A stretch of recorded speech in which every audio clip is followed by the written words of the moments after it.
કચ્છ જિલ્લાની અંદર અમે ગાય બચાવો ગૌચર બચાવો અભિયાન કચ્છ કરીને ગૌચર બચાવવા માટેની એક શરૂઆત કરી છે. અલગ અલગ રીતે ગૌચર માટે લડતા તમામ ગૌભક્તો ગૌપ્રેમીઓને એક નેજા હેઠળ લાવી અને આ અમારી જે મુહિમ છે એ ચલાવી રહ્યા છીએ.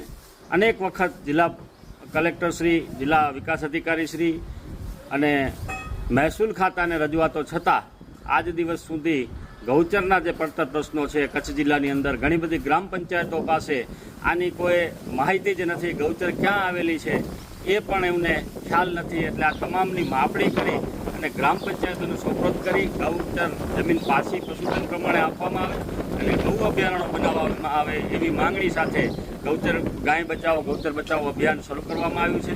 અહીંથી બધા ડેટા એકત્રિત કરી અને જો કોઈ સાંભળવામાં નહીં આવે તો હાઈકોર્ટ અને સુપ્રીમ કોર્ટ સુધી અમારી આ લડત જશે એવી અમારા સાથેના તમામ સાથી મિત્રોએ ખાતરી આપી છે.